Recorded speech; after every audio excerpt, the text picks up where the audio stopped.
Dios y el diablo son los dos patrones fundamentales de la existencia humana. El camino de la luz, el bien, la verdad, la belleza, la vida, el cielo y la salvación. Y el camino de la oscuridad, el mal, el engaño, la traición, la negación de la vida, el infierno y la condenación.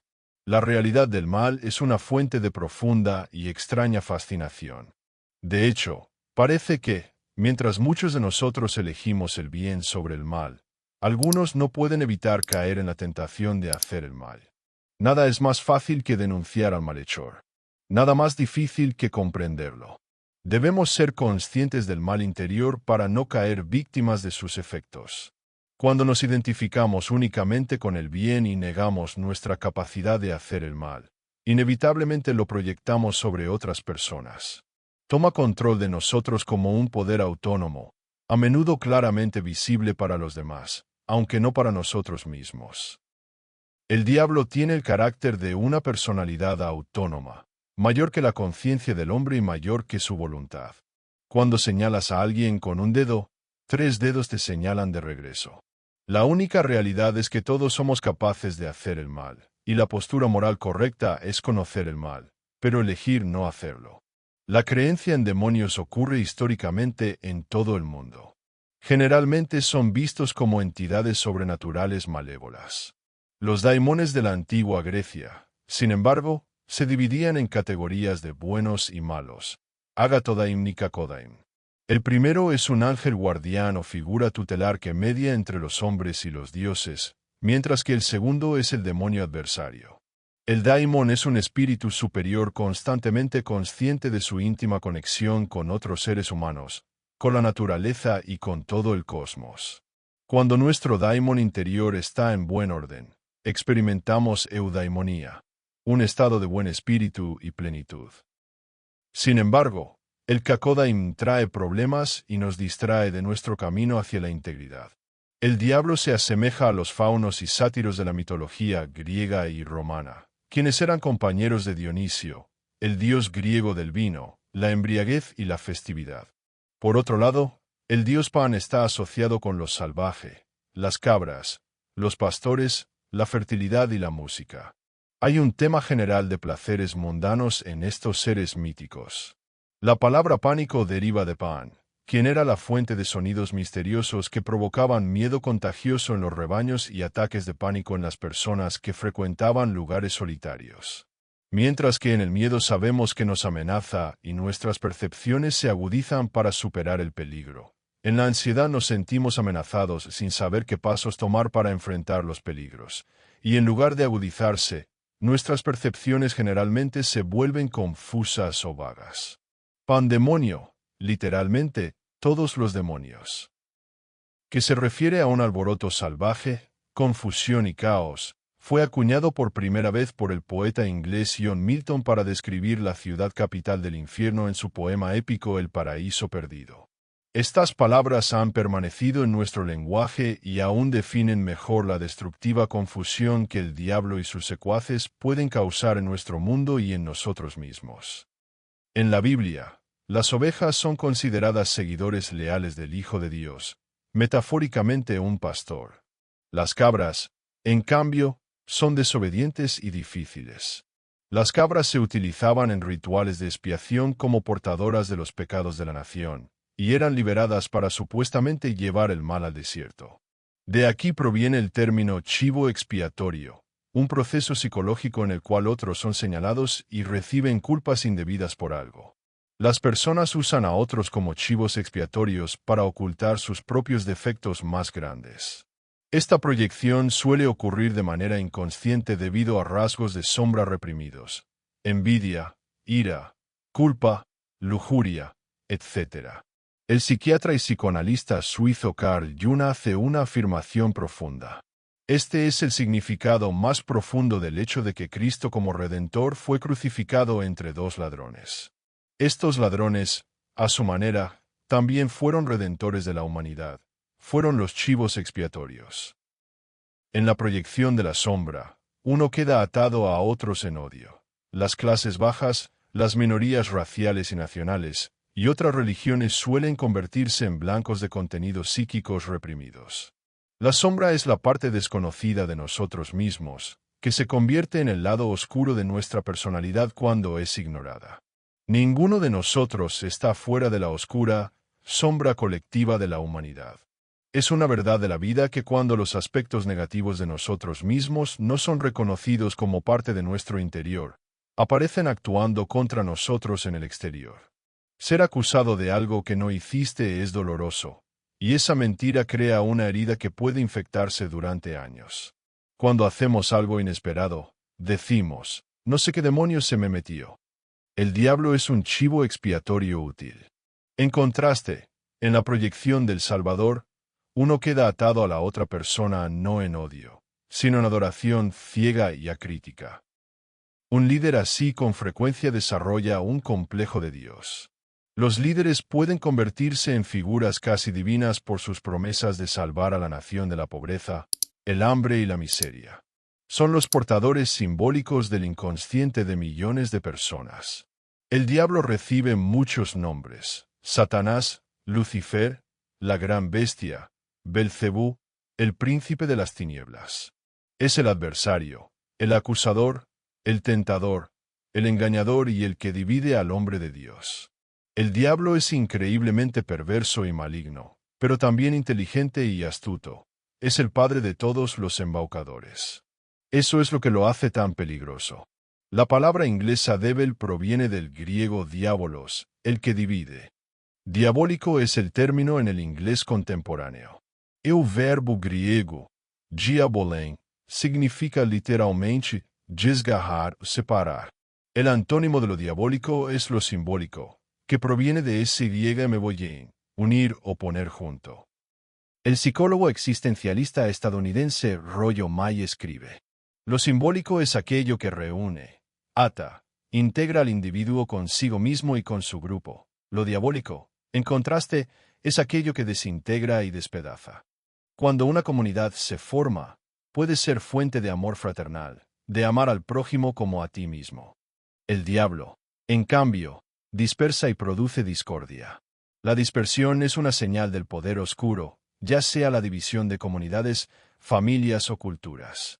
De ahí surge el dicho, divide y vencerás, o la unión hace la fuerza, la división nos destruye.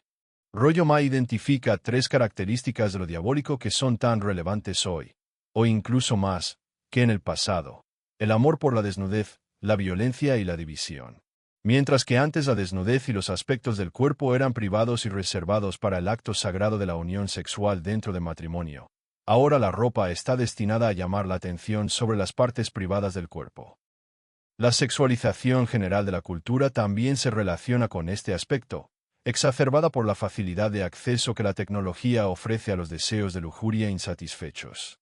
En cuanto a la violencia, el siglo XX marcó algunos de los acontecimientos más devastadores de la historia humana, y nadie sabe lo que nos espera en el futuro.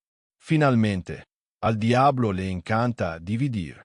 Estas divisiones ocurren en casi todos los aspectos de nuestras vidas: raza, sexo, religión, política y economía.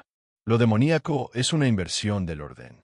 El crecimiento de la visión particularmente occidental de la explotación, el materialismo y el ego humano como centro de la vida es un subproducto de lo diabólico. Así, el hombre se ha alienado de sí mismo. Quizá lo más relevante para nuestros tiempos, el diablo aparece como la realidad virtual que promete una utopía fuera de la existencia física, o la inteligencia artificial que posee un conocimiento muy superior al de la humanidad, diseñada para convertirse en su salvador, y que sin embargo, al carecer de conciencia, carece también de empatía. Esta división no solo ocurre externamente, sino también internamente, como personalidad dividida. Cuando Jesús habló con el endemoniado de Gerasa y le preguntó: ¿cuál es tu nombre?, él respondió: mi nombre es Legión, porque somos muchos. Una legión significaba entre 3 y 6 mil soldados. El hombre poseído, abrumado por fuerzas inconscientes, ya no tiene un ego que funcione como ancla a la realidad, lo que resulta en esquizofrenia. Hacer un pacto con el diablo es un tema universal que aparece muchas veces en las obras de la cultura popular. A veces el trato se realiza en una encrucijada, que simbólicamente representa la liminalidad, un lugar ni aquí ni allá, donde dos reinos se tocan, el físico y el espiritual. El pacto suele comenzar con un mortal que desea algún bien mundano como juventud, amor, conocimiento, riqueza, fama o poder, pero a cambio debe venderle su alma al diablo.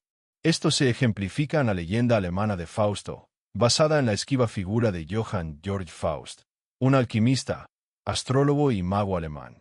Después de que el diablo lo sirve con sus poderes mágicos durante un número determinado de años, el plazo del contrato termina, y el diablo se lo lleva al infierno. En los relatos tempranos, el doctor Fausto está irremediablemente condenado porque prefiere el conocimiento humano y la ganancia material por encima del conocimiento divino o espiritual. Esto es conocido como el pacto fáustico. En Fausto de Goethe, una de las mayores obras de la literatura alemana, Fausto es un erudito que se deprime por la inutilidad del conocimiento humano y recurre a la magia para descubrir la verdad última. Sin embargo, sus intentos fracasan. Frustrado, ya no quiere vivir. En su momento desesperado, aparece un perro que se transforma en el sirviente del diablo, Mefistófeles. Él le dice a Fausto que será su sirviente en la tierra y le mostrará los placeres de la vida. Al principio, Fausto se niega. Entonces Mefistófeles hace una apuesta. Si alguna vez llegara a experimentar un momento de dicha suprema en la tierra, al punto de rogar que ese instante no termine, moriría instantáneamente y serviría al diablo en el infierno.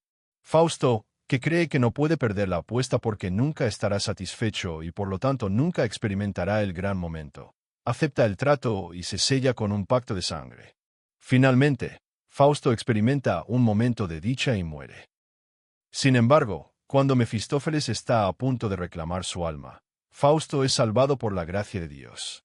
Aunque nunca estuvo satisfecho y muere antes de poder realizar su visión de un reino de los cielos en la tierra, Fausto aprende a encontrar la felicidad en el progreso, no solo en el logro. Nunca cedió a la lujuria ni a la ociosidad, sino que se enfocó en la justicia, la prosperidad, el amor y la mejora de la vida de su pueblo. Ese constante esfuerzo finalmente salva su alma. Curiosamente, esto no habría sido posible sin los intentos del diablo de hacer que Fausto viviera una vida malvada y pecaminosa. La persistencia del diablo en tentar a Fausto, y la negativa de Fausto a rendirse, lo llevan a su iluminación espiritual y a su salvación. Como escribió el poeta austríaco Rilke en una de sus cartas después de retirarse de la psicoterapia: si mis demonios han de abandonarme, temo que mis ángeles también emprendan el vuelo. No podemos tener uno sin el otro. Tenemos tanto un ángel, que representa la conciencia, como un diablo, que representa la tentación. Nuestros demonios internos se asemejan a nuestra sombra, que conserva el contacto con las profundidades perdidas del alma, con la vida y la vitalidad, y nos da indicios para la autorrealización. Como dice el refrán, un hombre que no proyecta sombra es el mismo diablo. En la novela corta de 1814 Peter Schlemil, el protagonista vende su sombra al diablo a cambio de una bolsa mágica sin fondo llena de oro. Sin embargo, descubre que sin su sombra, es rechazado por los demás. El violinista italiano Giuseppe Tartini tuvo un sueño en el que el diablo se le apareció y le pidió ser su sirviente y maestro. Tartini le entregó su violín para ver si podía tocar, y la música fue tan maravillosa que jamás la había concebido ni en sus vuelos más audaces de fantasía. Se sintió arrebatado, transportado, encantado, le faltó el aliento, y despertó. Inmediatamente, tomó su violín para retener, al menos en parte, la impresión de su sueño. Todo fue en vano. A pesar de haber dicho que la música que compuso es, de hecho, la mejor que escribió, a la que llamó el trino del diablo, era tan inferior a lo que había escuchado que, si hubiera podido subsistir por otros medios, habría roto su violín y abandonado la música para siempre. El diablo es un arquetipo, un patrón de conducta heredado colectivamente, y como todos los arquetipos, nos fascina por su luminosidad. Identificarnos con un arquetipo puede llevarnos a la destrucción psíquica, provocando inflación del ego, en la cual nuestro sentido de identidad se amplifica en exceso, creando ilusión y megalomanía, y un camino globalmente autodestructivo. Los arquetipos son primitivos y pertenecen a un ámbito cercano a los instintos. No están necesariamente relacionados con valores humanos éticos. Es tanto deber del ego dar un sentido de responsabilidad moral a las imágenes arquetípicas del inconsciente, como lo es para nosotros velar por el bienestar de nuestros semejantes en el mundo exterior. La clave no es la identificación, sino la integración. Jung escribe: las imágenes del inconsciente imponen una gran responsabilidad sobre el hombre. El no comprenderlas, o eludir la responsabilidad ética, lo priva de su integridad y le impone una dolorosa fragmentación en su vida. En el cristianismo, la voz de la tentación aparece desde el principio de los tiempos, representada como la serpiente en el jardín del Edén, la cual más tarde fue equiparada con el diablo. El papel de la serpiente fue tentar a Adán y Eva, los primeros humanos, a comer del fruto del árbol que Dios había prohibido, el árbol del conocimiento del bien y del mal, porque abriría sus ojos a la realidad y serían como dioses. Las mentiras más peligrosas contienen medias verdades. La serpiente promete cosas buenas y evita deliberadamente hablar del mal que le sobrevendrá. Así, Eva arranca el fruto, lo come y le da a Adán. Inmediatamente sienten vergüenza de su desnudez y experimentan culpa y ansiedad. El pecado del orgullo, querer ser como Dios, aparece como el primer acto de desobediencia, llevando al pecado original de la humanidad y a la caída del paraíso. En un mito similar, el dios griego Prometeo roba el fuego del cielo en beneficio de la humanidad y es castigado por los dioses. Los mitos no son meros relatos o supersticiones, sino patrones perennes que expresan la condición humana. Psicológicamente, podemos ver estos dos mitos como el desarrollo de la conciencia en el ser humano, que siempre va acompañado de sentimientos de transgresión, culpa y castigo. Nacemos integrados, en un estado de plenitud original, paraíso, y al crecer, volvernos conscientes de nosotros mismos y adquirir el ego, experimentamos desintegración o la caída del paraíso.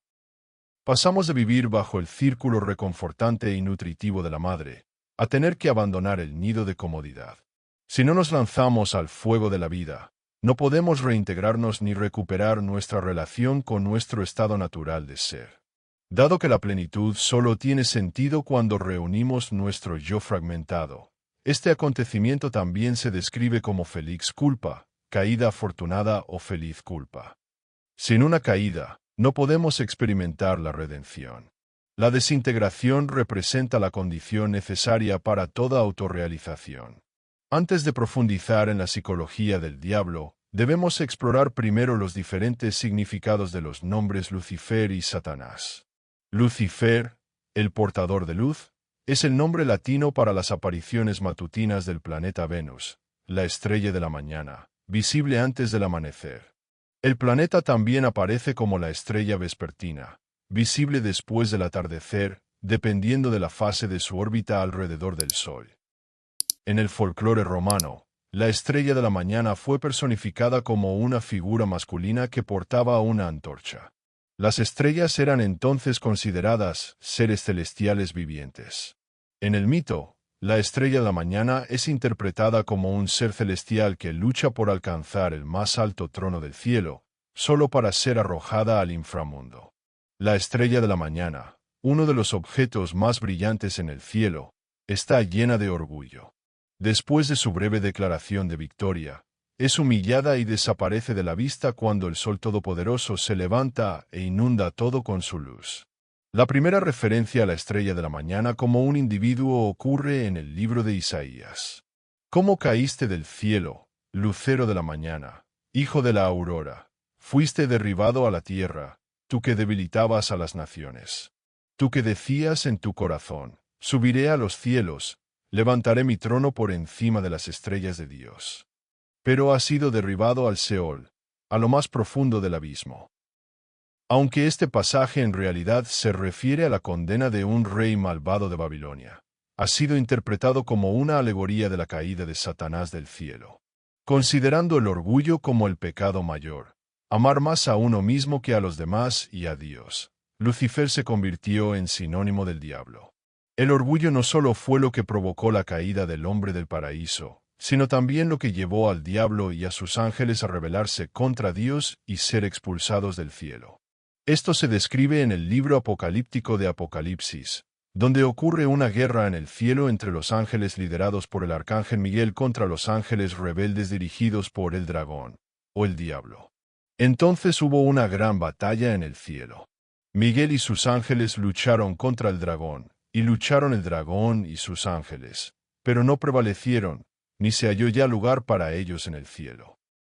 Y fue lanzado fuera el gran dragón, la serpiente antigua, que se llama Diablo y Satanás, el que engaña al mundo entero, fue arrojado a la tierra, y sus ángeles fueron arrojados con él.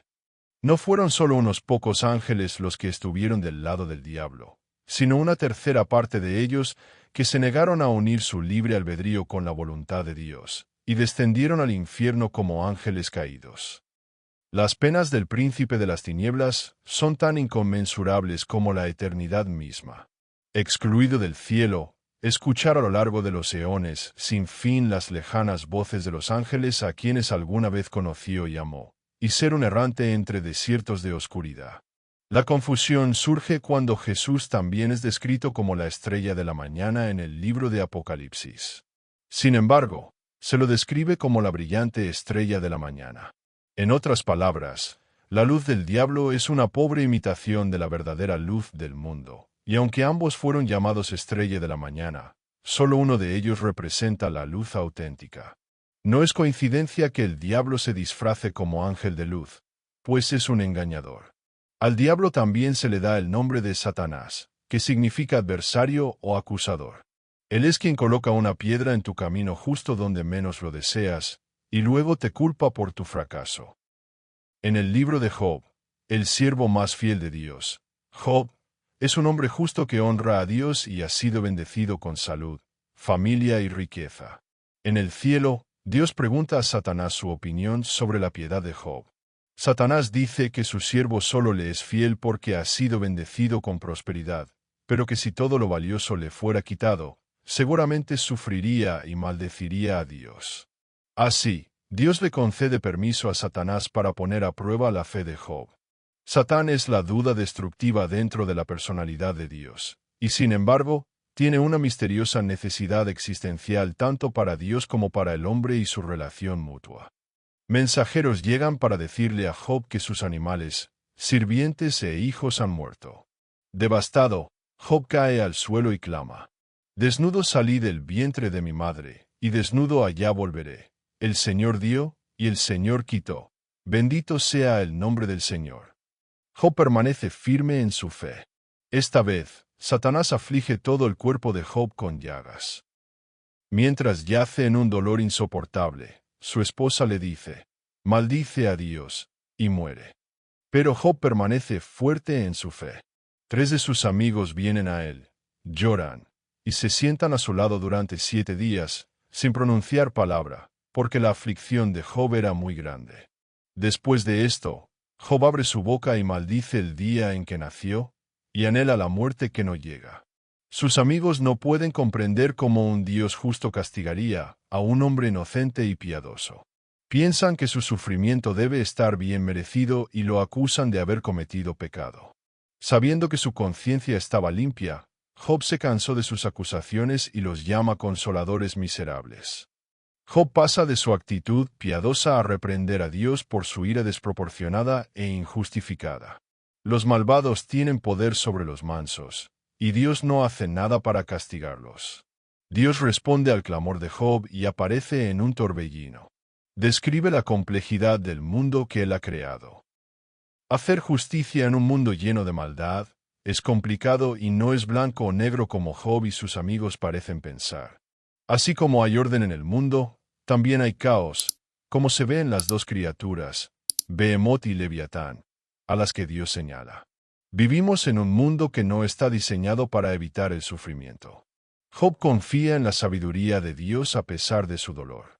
Finalmente, Dios honra la lucha y la honestidad de Job, y su familia y fortuna le son restauradas. Se convierte en el siervo fiel arquetípico de Dios. El libro de Job, en comparación con la historia del paraíso, representa un avance significativo en la autoconciencia de Dios.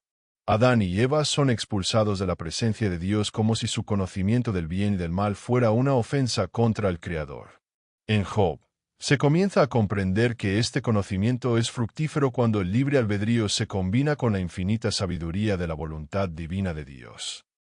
También es interesante que en Job, Satanás actúa en acuerdo con Dios, no a sus espaldas como la serpiente en el paraíso. De esta asombrosa autorreflexión provocada en Dios por la obstinada rectitud de Job, Dios desarrolla empatía y amor, y de allí nace una nueva relación entre Dios y la humanidad. Dios es llevado a un proceso de transformación que conduce a su encarnación como Jesucristo. La crucifixión y muerte de Cristo es la historia trágica definitiva, donde el peor de todos los castigos es infligido sobre aquel que menos lo merecía. La respuesta a Job se da en el supremo momento del grito desesperado de Cristo desde la cruz. Dios mío, ¿por qué me has abandonado? Dios experimenta lo que significa ser un hombre mortal y lo que hizo sufrir a su fiel siervo Job. Cuando Jesús murió en la cruz, el diablo celebró su victoria. Pero, en realidad, fue el momento de su derrota, pues no previó la resurrección de Cristo 3 días después. El periodo entre la crucifixión y la resurrección de Cristo es conocido como el descenso a los infiernos, donde Cristo bajó al inframundo y llevó la salvación a las almas que allí estaban cautivas. La Divina Comedia de Dante, que retrata una crisis de la mediana edad en la cual debemos descender al infierno, está concebida para reflejar la expedición redentora de Jesús. Jung escribe: por lo tanto, después de su muerte Cristo tuvo que viajar al infierno. De lo contrario, el ascenso al cielo se habría vuelto imposible para él. Cristo primero tuvo que convertirse en su anticristo, su hermano subterráneo. La historia de cada persona en el camino hacia el autoconocimiento y el despertar espiritual comienza descendiendo al infierno. La fórmula del viaje al oscuro dominio de la muerte en busca de sabiduría es universal. Así como una herida abierta que no se atiende lentamente infecta todo el cuerpo, también el pecado es como una herida abierta en el espíritu, por la cual lo demoníaco puede entrar e influir en tu mente. Cuando alguien le dice a Dios que salga de su vida, se abre la oportunidad perfecta para invitar al diablo, quien intentará consolar a la persona y presentarse como su aliado. El satanismo es el mal disfrazado de bien. Lo demoníaco se oculta en secreto. Dios nos advierte que tengamos cuidado de no tomar el camino de la destrucción y se pone delante de nosotros bloqueando el paso.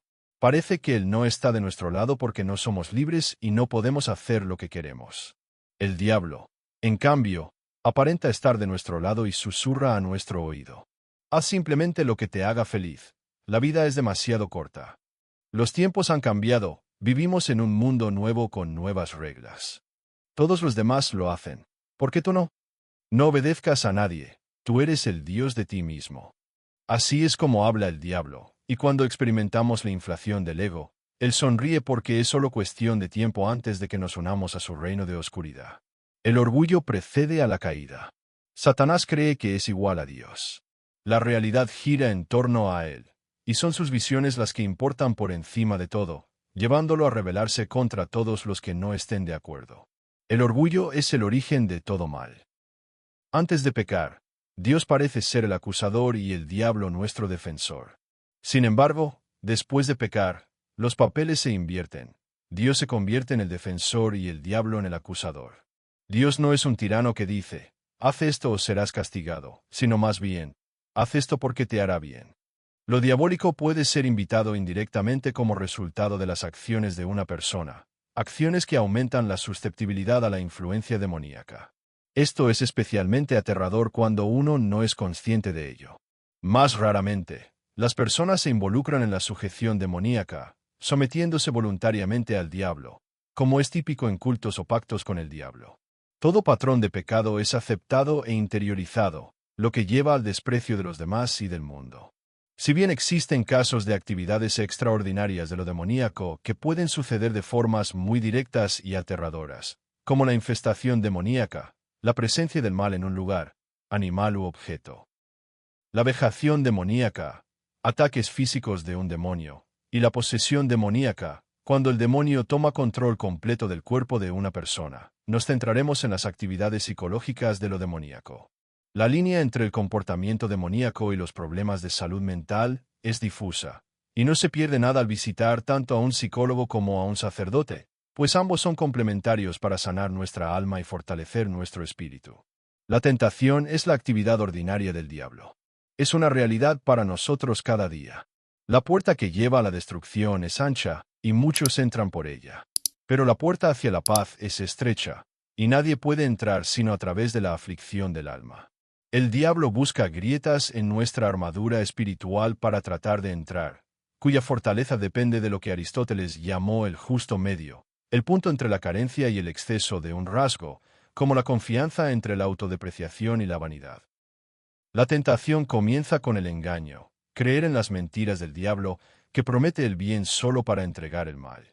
El objetivo de esto es crear división o conflicto interno en nosotros mismos, paralizando nuestra capacidad de elegir y haciéndonos caer en espiral. En la desesperación, buscamos un sustituto en la vida y nos adormecemos con placer o distracción, lo que puede conducir a la adicción. El infierno es ese estado mental que se ha entregado tan completamente a un pecado que ya no puede actuar independientemente de ese pecado. A modo de ilustración, nótese la diferencia entre la persona que bebe, que incluso elige emborracharse de vez en cuando, y el alcohólico que ha perdido el poder de elegir, que no puede decidir no beber, y que no puede decidir hacer otra cosa que no sea beber. Lo que comienza como algo pequeño, que uno pensaba que tenía bajo control, se convierte en un problema que toma el control total de su vida. Cuando uno queda atrapado en este estado, se cae en conductas obsesivas, pensamientos irracionales, rumiación y autoacusación. Se entra en el círculo vicioso del vicio. Lo que se creía que era la fuente de la libertad se convierte en la propia prisión. El diablo nos dice que la fiesta ha terminado, y ahora debemos sufrir las consecuencias de nuestros actos, y nos llena de desesperación. Con frecuencia esto genera opresión, una influencia negativa sobre los seres queridos y amigos, lo que conduce a mayor alienación y desaliento. Cuando se pierde todo lo valioso en la vida, se produce la pérdida de cualquier sentido de significado, dirección o propósito en la vida. Esto es insoportable, y las personas pierden todo deseo de vivir. Yo no existo, los pensamientos que tienes son solo tuyos, así habla el diablo. A veces todo lo que necesitamos es una mano amiga que nos saque del pantano.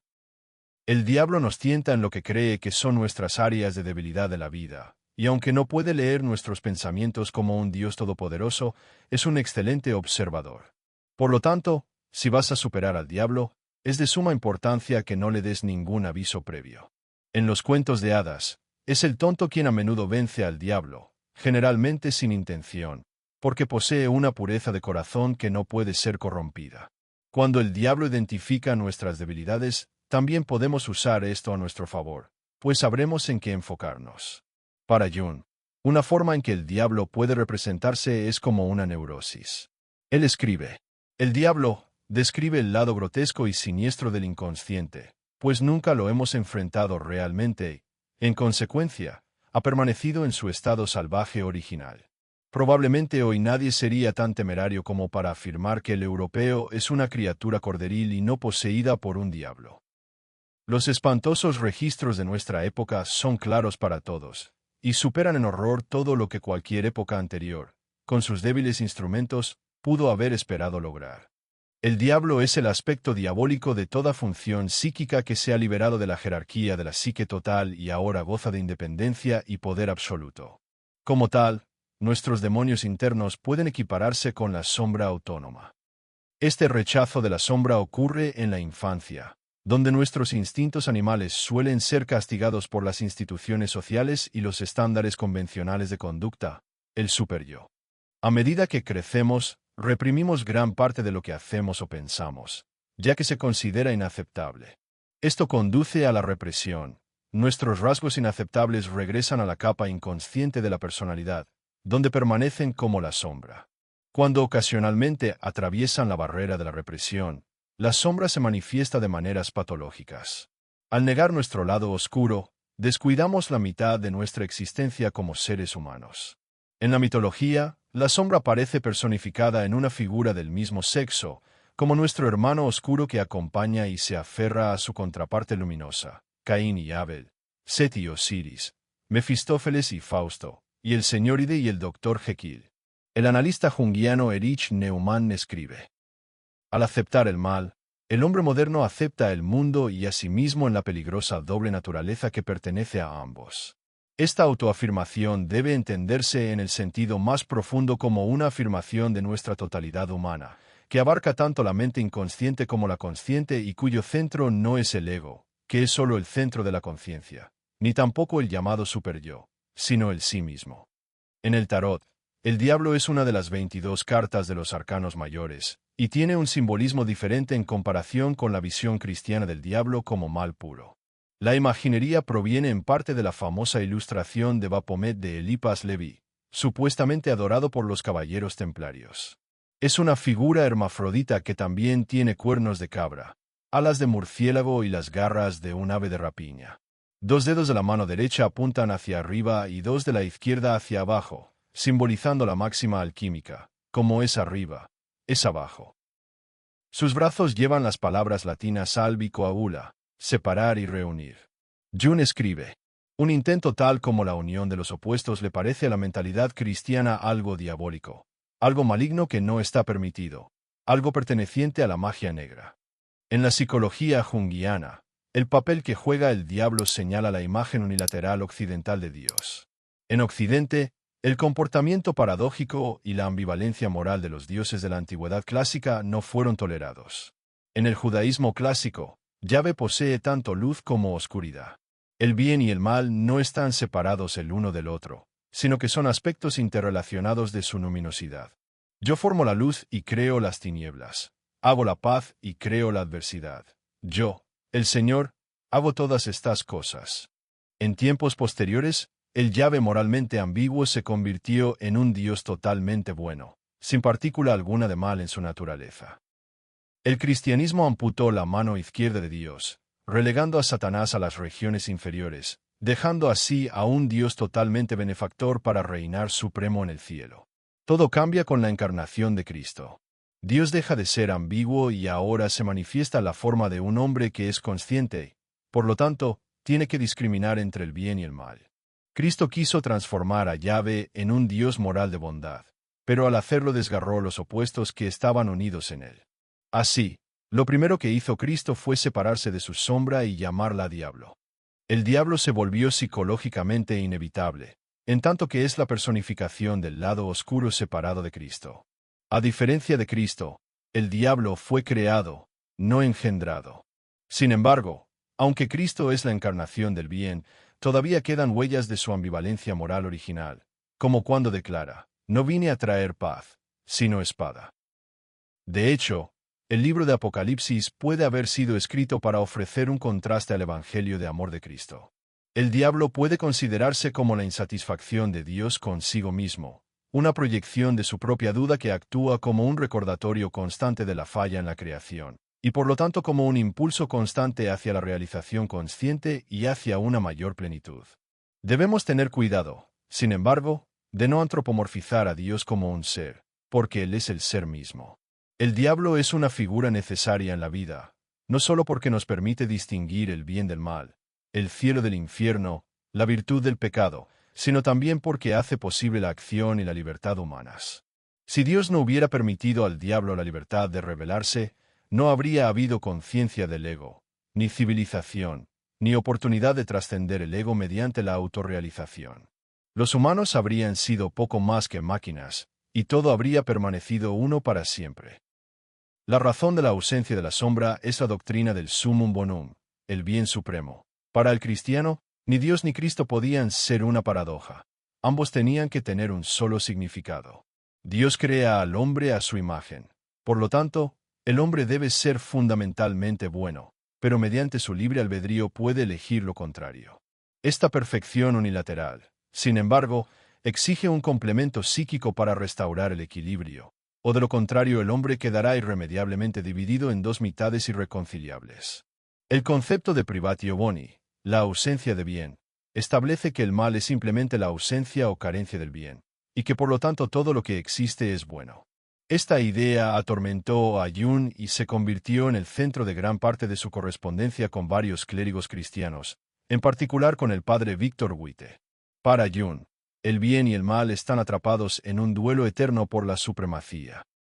Así, si uno cree en un solo Dios, él debe contener a ambos dentro de sí mismo. Witte no podía aceptar esto y afirmaba: Dios es luz, en él no hay tinieblas. Este conflicto llevó a Jung a escribir Respuesta a Job, a la que él mismo se refirió como puro veneno debido a su naturaleza controversial. En esta obra, explora la sombra o el lado oscuro de Dios, Satanás, que habrá de convertirse en el anticristo como una compensación necesaria al lado luminoso de Dios encarnado en Cristo. Este es el Deus absconditus, el Dios oculto que yace en la oscuridad de nuestro inconsciente occidental. El intermediario entre Cristo y el anticristo como fuerzas motivadoras es el Espíritu Santo, un proceso cuyo equivalente psicológico es la individuación de la humanidad, el viaje hacia convertirse en el sí mismo, que constituye nuestra verdadera naturaleza y la totalidad de nuestra personalidad. El lado oscuro es el cuarto elemento faltante de la Trinidad, Dios Padre, Dios Hijo y Dios Espíritu Santo. El simbolismo trinitario carece de lo femenino, de lo material, y por lo tanto de la sustancia oscura de la carne y del diablo. Jung creía que la Trinidad debía ser reemplazada por una cuaternidad, un símbolo común del sí mismo. En el Apocalipsis, el diablo es encerrado en un pozo sin fondo por 1000 años. Después de esto, debe ser liberado por un tiempo. Tal como está escrito, cuando se cumplan los 1000 años, Satanás será liberado de su prisión. Saldrá y engañará a las naciones que están en todo el mundo. Podemos encontrar un paralelo en la mitología nórdica con el dios embaucador Loki, eventualmente castigado y atado por los dioses. Una serpiente cuelga sobre Loki y gotea veneno sobre él, lo que le hace retorcerse de agonía, provocando que todo el mundo tiemble y desencadenando los terremotos que precedieron al Ragnarok, el fin del mundo y la destrucción de los dioses. ¿Pero por qué debe ser liberada la figura del diablo? Jung escribe: la venida del anticristo no es solo una predicción profética, es una ley psicológica invariable cuya existencia le dio a Juan, autor del Apocalipsis, un conocimiento certero de la inminente enantiodromía. Si existe unilateralidad en una pareja de opuestos, es probable que ocurra una conversión o un cambio hacia el otro. Esta es la ley psicológica fundamental de la enantiodromía, correr hacia lo opuesto, que Jung descubrió a partir de Heráclito. La vida misma es una lucha de opuestos, nacimiento y muerte, salud y enfermedad, bien y mal. De la misma forma, nuestra actitud consciente se equilibra con su opuesto inconsciente, en un intento de restaurar la totalidad psíquica. Cuando la mente consciente ha roto su unidad con el inconsciente, la enantiodromía tendrá lugar. La polaridad y la oposición son leyes universales, y no hay crecimiento ni desarrollo de la personalidad humana posible sin considerarlas. Como escribe William Blake, sin contrarios no hay progreso. Atracción y repulsión, razón y energía, amor y odio, son necesarios para la experiencia humana. De estos contrarios surge lo que los religiosos llaman bien y mal.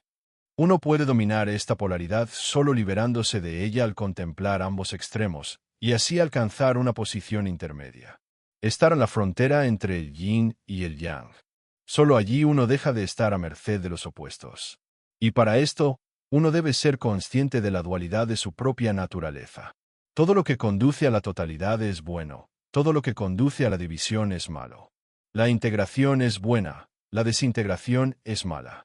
A veces las personas más santas cometen los actos más atroces, porque se separan del mal necesario. La persecución de los no creyentes y los herejes, las hogueras, las torturas, las cruzadas, son en parte resultado de la actitud consciente unilateral de pureza y bondad, que provoca la proyección de la sombra. Jung escribe sobre el papel compensatorio de la psique en Juan, el autor del Apocalipsis, quien se esforzaba por llevar una vida pura, santa y ejemplar. La revelación fue experimentada por un cristiano primitivo que, como líder de la comunidad, presumiblemente tenía que llevar una vida ejemplar y demostrar a su rebaño las virtudes cristianas de la verdadera fe, humildad, paciencia, devoción, amor desinteresado y negación de todos los deseos mundanos. A la larga esto puede volverse demasiado, incluso para el más religioso. He visto muchos sueños compensatorios de cristianos creyentes, pero no he visto nada que remotamente se parezca al impacto brutal con el que los opuestos chocan en las visiones de Juan, excepto en el caso de una psicosis severa. Sin embargo, Juan no nos da motivos para tal diagnóstico. Al igual que Job, vio el lado feroz y terrible de Yahvé. Por esta razón, sintió que su evangelio de amor era unilateral, y lo complementó con su evangelio de temor. Dios tiene un terrible doble aspecto. Un mar de gracia se enfrenta a un lago hirviente de fuego. Ese es el evangelio eterno, distinto del temporal. Uno puede amar a Dios, pero también debe temerle. Debemos cuidarnos de pensar en el bien y el mal como opuestos absolutos. Son mitades de un todo paradójico. Cuando comprendemos esto, podemos transformar el conflicto interior en paz interior. Experimentamos la realidad tal cual es, y nos permitimos estar unidos con nuestro sí mismo total. Sin embargo, la realización completa de nuestro potencial es un ideal inalcanzable y rara vez, si acaso, alcanzado por alguien, excepto por un Cristo o un Buda, que son encarnaciones del sí mismo. Pero entonces, los ideales son solo señales en el camino, nunca la meta. No hay totalidad psíquica sin imperfección. Solo los dioses hacen algo perfecto. Es mucho mejor saber que uno no es perfecto. Entonces uno puede sentirse verdaderamente en casa. No obstante, la imagen de perfección está tan arraigada en nuestra cultura que nos sentimos culpables cuando no podemos alcanzarla. Por definición, todos somos pecadores. Como Fausto, debemos aprender a encontrar la felicidad en el progreso y aprender a vivir con el pecado, no en pecado, haciendo lo mejor posible para llevar una vida virtuosa. Como hemos visto, el diablo juega un papel crucial en esto. No es solo una figura abstracta, sino que representa un fenómeno psicológico real y serio, cuyas tentaciones pueden conducir a la falta de sentido o pueden actuar como ese poder temible que nos impulsa hacia la individuación. Sin Satanás como la voluntad opuesta a Dios, no habría habido creación ni obra de salvación. Debemos, sin embargo, no darle al diablo más crédito del que merece. El mayor truco que jamás hizo el diablo fue convencer al mundo de que no existía. El segundo mayor truco que jamás hizo el diablo fue convencer al mundo de que él era el bueno. Si encontraste este vídeo provocador o útil, comparte tus pensamientos en los comentarios, dale un me gusta y no olvides suscribirte al canal para más contenido como este.